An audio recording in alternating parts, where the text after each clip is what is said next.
Um, Next to interject would be Senator Judge Padilla. You may proceed when you're ready, sir. You have 2 minutes. Maraming salamat po, Ginoong tagapamahal ng hukom.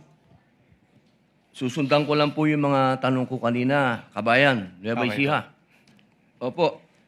Yung una pong cheque ay 125 million December 2022. Tama po ba? Yes po, Your Honor.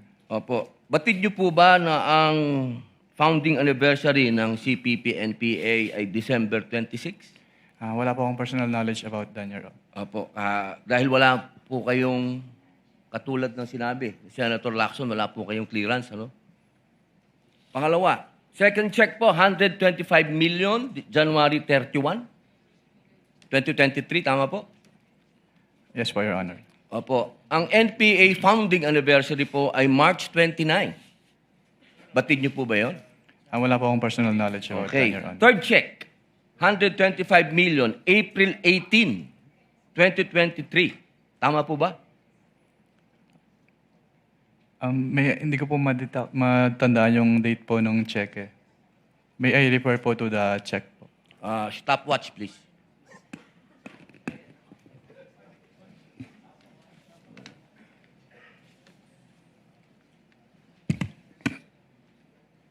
April 18, 2023 po, yung 125 million.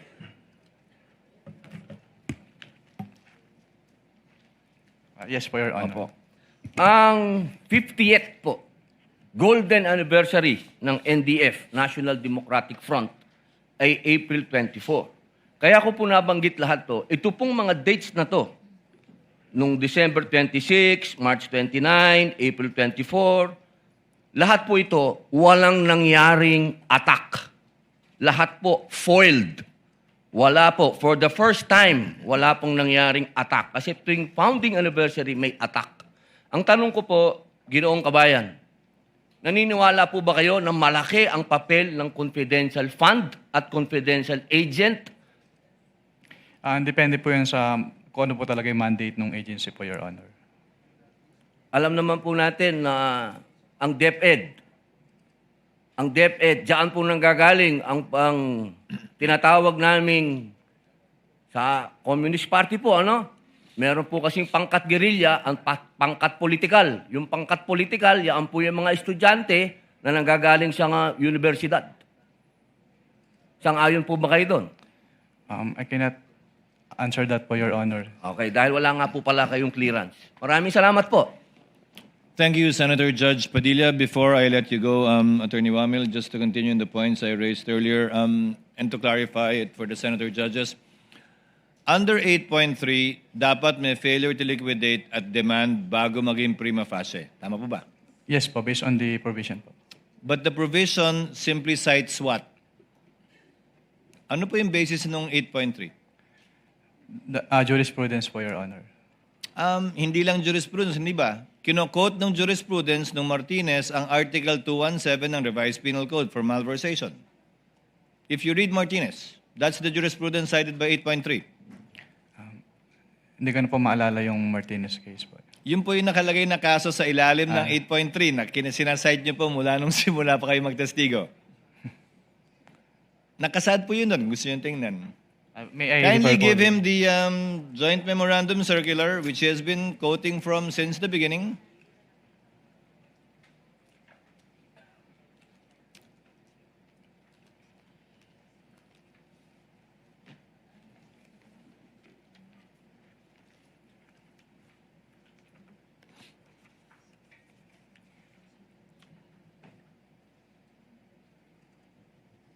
Based on this provision po, yes po, Your Honor. You've been quoting 8.3 the whole day yesterday and today, so I guess you should know the basis. The Martinez ruling of the Supreme Court, which in turn only cited Article 217 of the Revised Penal Code. Are you aware of that, Attorney Wamil? Which basically says na may prima facie para mag-file ng information ng Sandigan Bayan laban sa isang opisyal. Yan po yung kasong yan, hindi po ba? Are you familiar? Hindi ko na po ma-recall po, Your Honor. Now, to go to the details, failure to liquidate. Pag may AOM po bang in-issue, failure to liquidate na yon? Yes or no? No pa po. Pag nakadalawang AUM, failure to liquidate po ba yun? Hindi pa rin. Hindi pa rin po. Pangatlo hanggang panglimang AUM na kulang pa rin yung sinasubmit, may failure to liquidate na po ba? Wala pa rin. Wala pa rin po. Pag nag-notice of suspension, may failure to liquidate na po ba?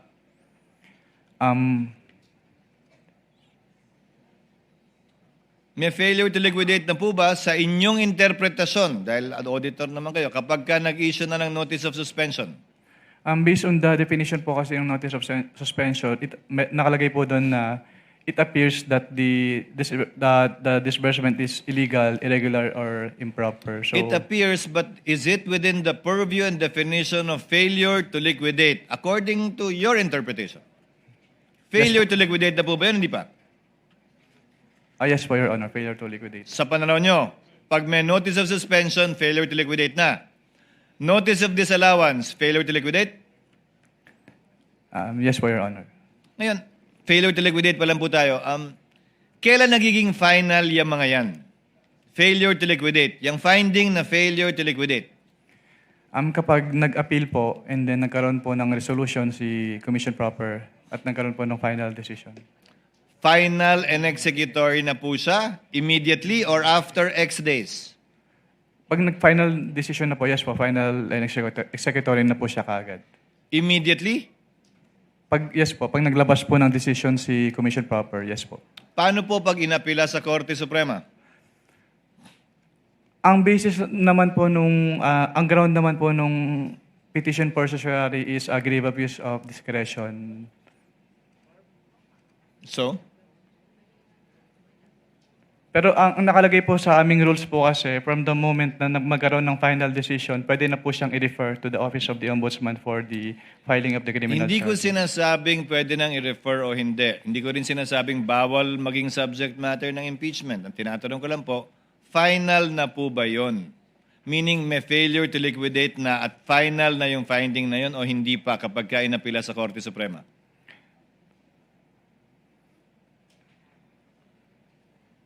As a lawyer, Attorney Wamil, come on po. Kasi based on my understanding po, since yung final, kapag nag-issue po ng final order si Commission Proper ng COA, since yun na po yung time na pwede mag-file ng charges, na criminal charge, mag-endorse po for the filing of criminal Hindi charges. po sa filing Ombudsman. ang tinatanong ko. Ang tinatanong ko kung final na po o hindi sa pananaw ninyo. Ang usapan natin kanina, nung tinanong ko kayo, di ba? Yes po. Executory siya, maliban na lang kung may TRO, pero hindi Yes, po. pa final yung decision. Yes po, Your Honor. Pero tama ka, pwede mag-file dahil ang requirement lamang naman para mag-file ay prima facie. Yes Diba? po, Your Honor. Yun nga yung sinasite yung kaso sa Martinez. Yes po. At kaugnay naman po ng demand, ang AUM ba may demand? Yes po, since nire-require po yung agency to comply, to submit. Yung po ba yung sinasabing demand sa 8.3? Mag-comply o magbayad? Hindi po ba ang requirement ng 8.3 ay mag-restitute na, hindi mag-comply? Ang nakalagay po kasi dito, liquidate po. So yung submission po ng liquidation requirements. Nakalagay po ay failure to liquidate is prima facie. Failure to liquidate and upon due demand is prima facie. Di ba? Yes po, Your Honor. May demand ka ba sa AUM mo? Yes po. Saan nakalagay dun? Saan po nakalagay sa AUM yung demand? Doon sa last paragraph po na hinihingi yung comments and to submit po the supporting documents. So hindi restitution yung pinag-uusapan natin nito. Demand to submit documents. Yes po. Yung restitution po, Your Honor, kapag may ND po, may notice of disallowance na na-issue.